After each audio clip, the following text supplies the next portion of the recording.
I'm still gonna do the stream quality good. Hey, we good. We goody. We good. Hi, beautiful. Hey. How you doing? Oh, are we starting from the beginning? No, we're not starting from the beginning.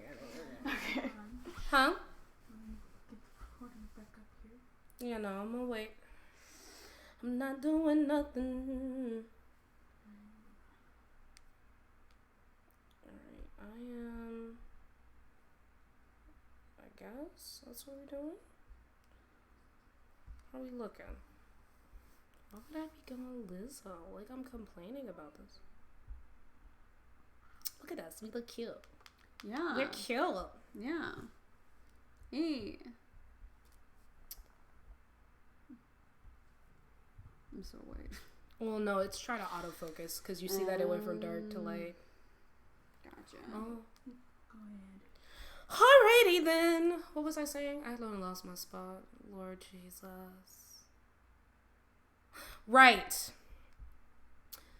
Don't sit here and say that, it's criticizing a person because honestly, at the end of the day, I had to go with that with my dad. My dad honestly was just like, because I told him how I had a fear of turning out like my mom. And he's like, you haven't lived with your mom since you were 15 and stuff. Like, he was over criticizing the way that I acted and how I felt and not acknowledging that, like, this is something that really scares me. And it's something like you can't just, get over and stuff like that. So I try to tell people, like, hey, look, when it comes down to trauma, don't downplay a person because you don't know what they went through. Exactly. You don't know their experience.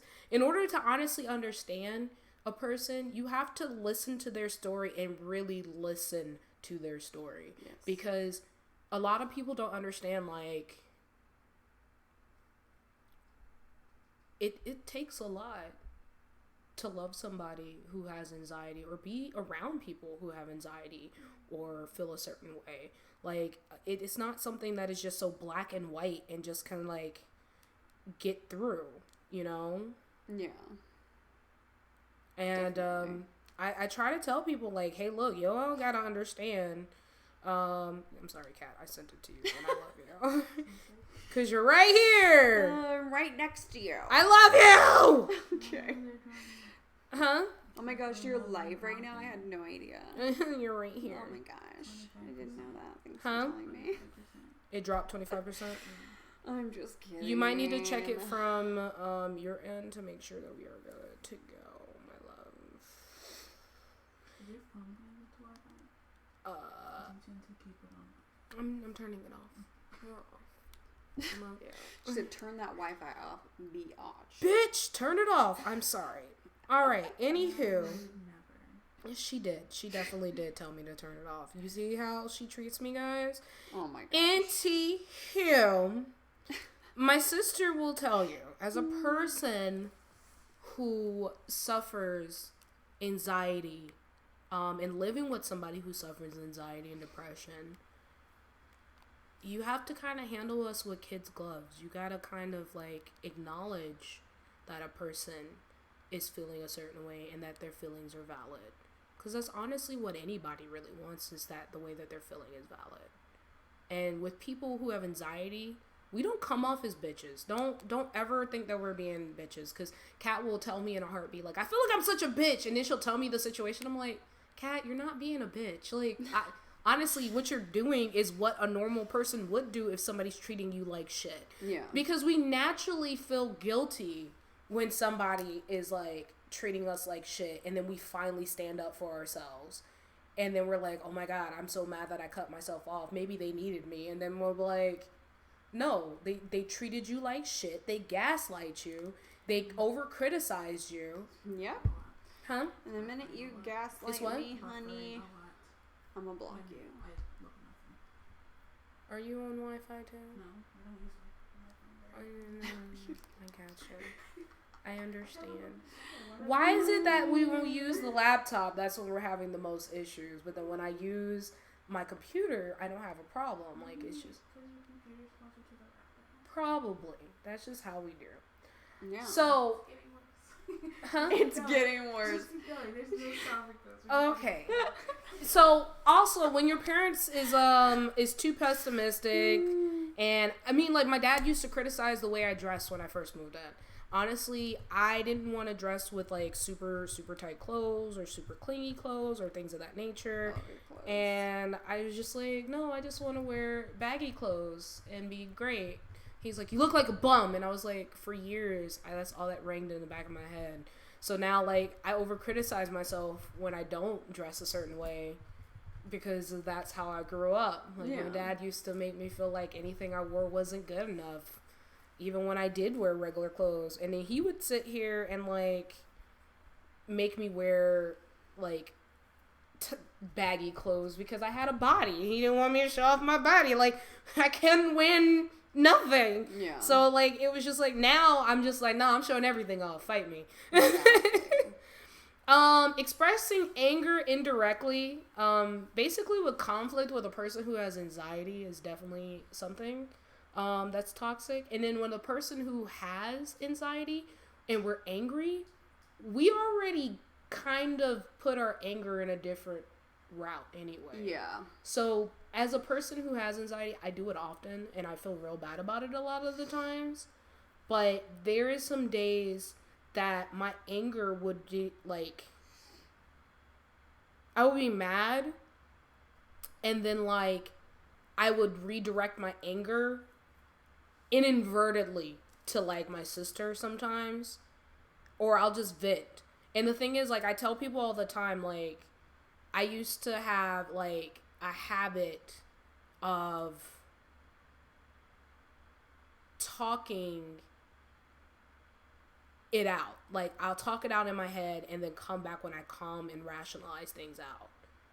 So that's just how I am. I'm not that way right now. Definitely not that way right now. Yeah. Definitely not that way right now. It's just not gonna happen. Being absent in a time of need is a way of being toxic. And no offense. No, fuck that. No, I'm gonna not bite my tongue. I told myself that I'm not gonna bite my tongue no more the rest of this year, and I'm not gonna be nice. Somebody who wants to constantly tell me, every time you needed me, I was there for you. But those nights that I was really having to talk myself off the edge, and I really needed you, you weren't there. Yeah. You were very absent in those times of need. I lost so many people this year. And this person kept telling me they were there for me when I really needed them. Mm-mm. But in all actuality, I found out I lost an aunt and I lost a best friend. Well, I can't consider them my best friend. They were an associate that I was really concerned with, and they always came to me asking me questions about stuff. And they weren't there for me during those times. And I was, like, basically crying for help. Like, I'm one of those people, I'm weird. Like, I do subtle things where I over-talk to you if I'm crying for help. So, like... Yeah, I can usually tell when you're, like, upset. Yeah. So, with me, most of my close friends know. I get to the point where I will not say anything, or I want to talk to you a lot when I'm crying for help. I won't, like, willingly tell you, like, hey, something's wrong. I'll just be like, hey, how are you doing? It's like, Kat would be like, what's wrong? You don't talk to me this much. What's going on? Well, do we need to talk? Are you depressed? I'm like, I'm bored out of my mind. And I feel bad because right now, the person that I gave my number to, I've been kind of doing that to them. And I realized this morning, I'm like, oh, shit, I'm depressed. Yeah. And I channeled and I've been reaching out to this person, and I'm like, I low-key want to, like, tell them, like, hey, look, I am so sorry that you are the subject of me sitting here and texting you and reaching out to you and this, that, and the third, and stuff like that. But I kind of don't want to tell them that because they don't know me for shit. Yeah. But they are a good conversation, and they're keeping me entertained. They're keeping me out of my head. So you sound like me with my Twitter friends. I'm like, I have Twitter friends, and they kept me like literally sane this year, which sounds so stupid, but it's just nice to have someone to talk to sometimes about just mindless shit. And that's what most people who have mental problems want. We just want to have somebody who doesn't talk serious all the fucking time. Distract me. Just distract me. Be a good, healthy distraction. Talk to me about mindless shit. Talk to me about, craziness. Like, I don't want to acknowledge that I'm heartbroken right now. I don't want to deal with that. No. I haven't cried about it. I literally was like straight face and tears started coming down my eyes. And I'm just like, oh, I'm sad. That's sad. As tears are rolling down my face, but my face is just stone straight. And I'm like, and then I had to like talk to myself. I'm like, this person is sleeping like a fucking baby every night, not even thinking twice about it, while I'm sitting here just like, I fucking hate myself because I saw the signs. I kept telling my sister too. I'm like, if a person really wants you, they're going to sit here and put pressure. Yeah. They're going to try to persuade you. But the person was like, I never told you this. But here's the deal. Anytime I tried to walk away, they will be like, a couple days later, oh, I really want to spend time with you. If you were closer, we would date. Da-da-da-da-da. When they were out of the country, they were calling me and said, you should have came with me. What is a person supposed to think if that's the case, if you didn't want to date a person? Like, I'm in the back of my mind like, you want to spend time with me? You want to go on vacations with me? You want to cuddle up with me? You're calling me talking about you want to cuddle? You want this, that, and the third? That's not something you don't do. But then I realized, like, and it's funny because my friend told me, she was like, I don't think he loves you. He loves the idea of you. He loves the idea of somebody who's there that could give them the benefit of being in a relationship without being in a relationship. And that's something I was saying for, like, almost this entire year. Yeah. And it's so bad. I've been telling my sister this the entire year. And she's like, then drop him. I'm like, but I can't because I haven't talked to no one else and nobody else wants me. And now all of a sudden, like, all these people coming out of the woodwork talking about what's up. And I'm just like, I didn't know. Like, y'all can't just get drop hints. Y'all got to tell me direct. Like, I'm so fucking oblivious. Y'all be like, oh, you're so beautiful. I'm like, everybody on the internet says I'm beautiful. So I don't... I've been trying to tell you. I've been trying to hit. Like, if you want to date me, you have to be like, hey, I want to date you. You have to, like, literally tell me. Because I don't understand, like, flirting at all. I do not understand flirting. I don't get it. I'm like, what?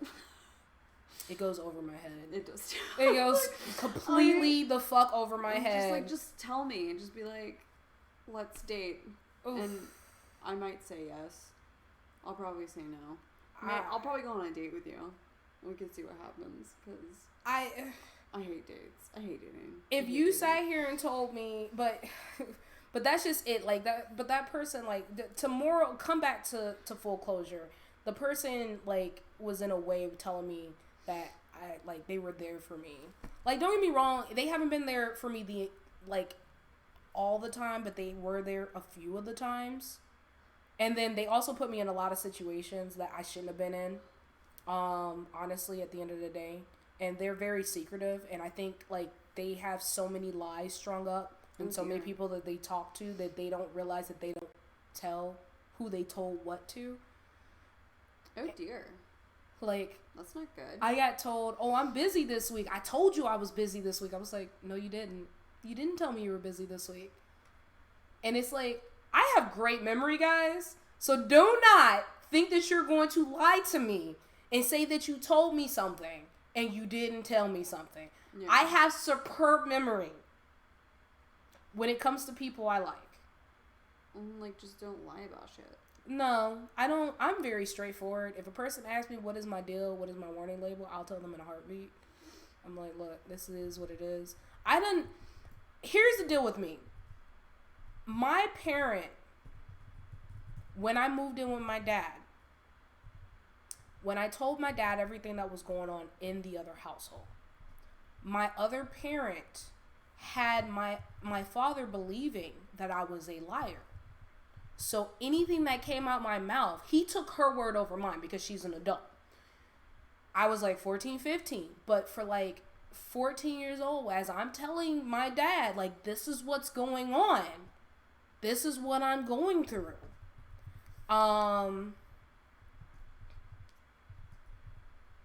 I literally was sitting here telling them, I'm like, look,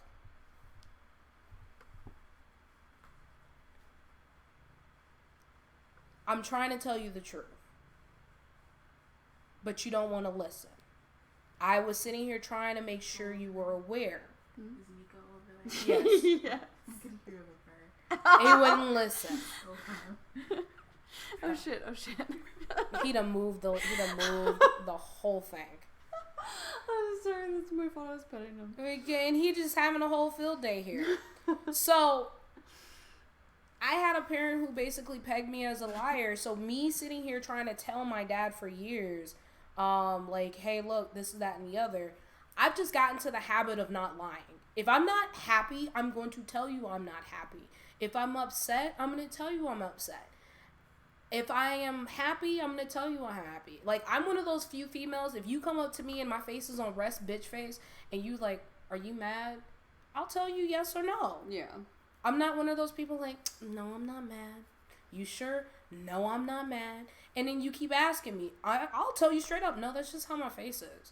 If Yeah. I'm upset, though, I'm like, yeah, I'm upset. I got better with some bitch face. We both do. I just look pissed off all the time. All the time.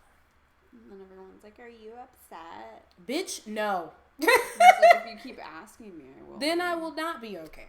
But here's the deal, though. Like I said, I got called a liar so much.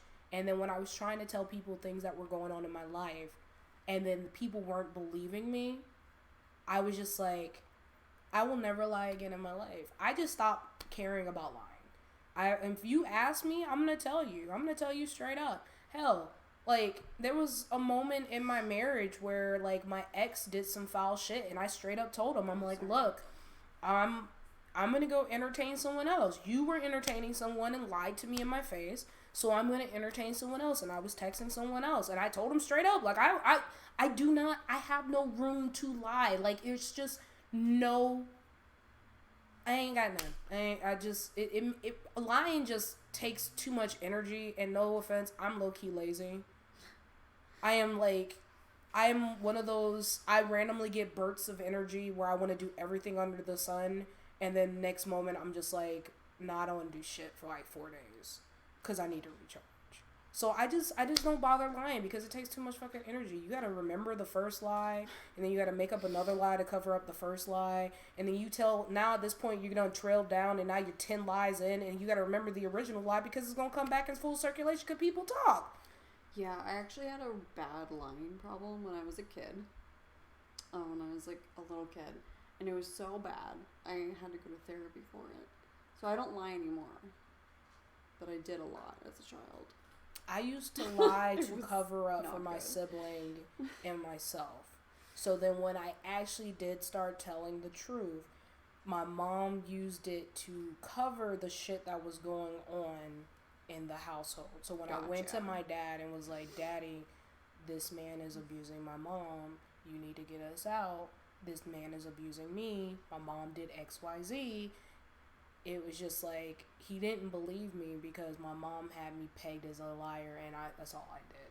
Gotcha. I didn't go to therapy to stop lying. I legitimately got my ribs kicked the fuck in and was coughing up blood, and that was the day that I said I will never lie ever again, because I'm telling my dad, you need to take me to the emergency room. I have a fractured fucking rib. Yeah. Like, they took an x-ray of my chest when I was in radiology, when I went to school for radiology. And they were like, you have fractured, like, fragments in your chest. Have you gotten into a fight or a car accident? I was like, I got into a fight. I told them I got into a fight. Because, again, I was still at the time where I was still protecting my mom and trying to hide what was going on. And this is before I was starting to talk about it. But, yeah, I have, when you fracture something, there's going to be, like, residents of where you had fractured bones and stuff like that. When you do x-rays, they can see any prior fractures. And they can see I've fractured my ribs in like 4 places on this side. I'm sorry. And it's just like, I told my dad, like, I'm like, bruh, I'm pretty sure my mom fucked up something and stuff like that. I never hit my mom back. I defended myself. I blocked my face. I should have blocked my fucking chest, but Yeah. it is what it is. I tell people, like, I have no shame in my history. I feel like it's made me a stronger person and made me a better person. But never sit here and tell me that I should not be having PTSD because of that. Yeah. That I should not feel the way that I feel because that was back when I was a kid versus now. Like, my dad to this day literally was like, you've been around me and my stepmom or my mom for years, so you shouldn't have those memories of what a relationship is. You should have memories of what me and your mother has been through, which is my stepmom. That's not how that works. That's not how that works. You can't just erase trauma. No. As much as I really wish I could just erase trauma out my life, I can't do it. I really wish I did. Another thing a person like me or Kat can do is hiding our feelings. That's actually toxic. As a person who has anxiety, we already feel like burdens. And we already, in our back of our mind, like, maybe we shouldn't address it. We should be passive about it. Yeah. You know what? Maybe it'll blow over. You know, maybe they're in a bad mood. If you are a person who has anxiety or feel like you're a burden, you need to take time to actually sit down and talk to the people and understand that the way you're feeling is valid. And not be afraid to express yourself. It's actually toxic for yourself not addressing these things. Like, I always tell Kat, like, if I've ever done anything to you, please tell me. If I make you feel uncomfortable, please tell me. I'd rather you tell me than not tell me, because that will put a hinder on our relationship. Yeah. And I tell you all the time, I'm like, hey, you're fine. If you weren't, I would tell you. Yeah. Like, she'd be like, are you sure? And I'm like, Kat, you know me. I done got to the point where I'm very blunt that I don't care about hurting people's feelings, but I still care about her feelings all the time. Like, even when we go out and stuff and she's in a bad mood and I try to stay a straight face and I kind of want to be upset with her, but she's worse than me in the anxiety department. So even if internally I'm screaming, I'm just like, it's okay, Kat. I understand. I'm mad too. And I learned how to just get rest bitch face for every time I'm having anxiety or depressed or mad. So my face is just like this all the fucking time. And they'll be like, are you okay? And I'm just like, no. Internally, I'm screaming. It's okay. Yeah. But I wear my heart on my sleeve. It's okay. I love you. Yeah. You're gonna know how I feel. All the time. And then she'll be like, I'm sorry. I'm sorry for being a bitch. And I'm like, You're fine. You're feeling valid. You wanted something to happen. You got overexcited. And a lot of people don't realize, like, people who have anxiety, we typically want things to certain things to happen. We want control over things in our lives because we feel like we don't have control. So when, like, we plan out something and we want to go see something or want to go do something, of course, if it doesn't happen, we're going to be upset about it because we don't have control over our emotions. So we try to control little things like where we're going and the time we're going and how we're doing it and where we're doing it because we don't feel like we have control over our lives.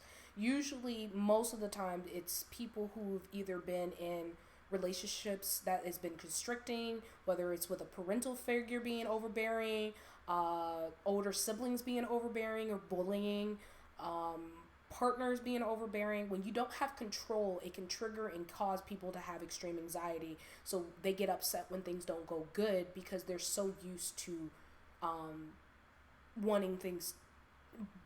They want that to go good because that's the only thing they can have control over. That's it. So they just want things to work out the way they feel should work out. Being constantly distracted. If a person's coming to you and talking to you about their problems, put down your phone. For me, when I like someone and I want to depend on them, I'll be like, hey, let's watch a movie. That's not me. It's another cry for help. I'm not going to lie. That's definitely another cry for help. But that's me trying to rationalize it with that person by spending time with that person. Yeah. And I'll be like, hey, watch a movie with me. But if you're in your phone or you're too busy making beats, and you can tell I'm probably talking from experience, or too busy doing other shit, and you're not being attentive. Or my favorite is being on the phone with a person, but while you're on the phone with the person, you're checking your phone and you're checking social media. If a person who has anxiety and depression is coming to you and confining you, the worst thing to possibly do is to be distracted. If Kat's coming to me and talking to me about things going on with her friend, how many times have you seen me literally put my phone down to listen to what you have to say? Every time. Every time. Because I would give her the same respect that I would want from someone else. And Khadijah does the same thing. Like my sister, she does the same thing. When I'm sitting here ranting and raving, she may have her computer, laptop up, but she'll stop doing what she was doing. She won't close her laptop, but she'll look at me, make eye contact, actually invest into the conversation, because you could be distracted also mentally, where you're not physically touching something, but you're not mentally in the conversation and acknowledging that person. That is actually toxic. You can't be a friend to a person who has anxiety or depression if you're not paying them attention and not being there for them, because that's half listening and that's halfway loving that person. You got to understand, a person is coming to you with their flaws and their baggage, and they're trusting you enough to help them through it. Because it's already in the back of their mind, they've already kind of analyzed, like, oh, I'm too dependent on this person. I'm going too much. This person hates me. I don't want to go there, this, that, and the other. But if you're distracted, we can tell you're distracted. Yes. We pay attention. As a person who has anxiety, I pay attention to everything. Shit. If you are not paying me any attention while I'm talking to you, I note it. And I'm one of those people, I'll tell you note it. And if I say noted, oh, that means I'm just gathering information at this point. I'm very attentive even when I'm talking. I mean, you said that to me one time. Should I be worried? You're good. You only got one note against you. You're good. Okay. She only has one note. But if I'm talking to you and you say something to me, or if you do something while I'm talking to you, because Kat will tell you, I have probably not came to you about as much stuff as I should. Most of the time, I'm just like, I don't want to talk about it right now. Yeah. And it's just because I got to process it. And then when I process it, then I'll come and talk to her. And it might be like a week or a month later. I'm like, okay, so let me tell you about this shit right here. Yeah, bro, didn't this happen a month ago? Like, wait a minute, now you want to come talk to me? Exactly. Well, that's what happened recently. Because we both had shit go down. And I was like, listen to this. Blah, blah, blah, blah, like ran into you. And then you're like, we're going through the same thing right now. And I was like, tell me yours. And you're like, I don't want to talk about it right now. And I was like, okay. No, because yours was more important and I had to be there for you. So that's why I put mine to the back burner. It's okay, because that's what I do. I put things on the back burner for you because you're my favorite. Well, you're my favorite too, so you should tell me what happened later. Fuck him. Anyway,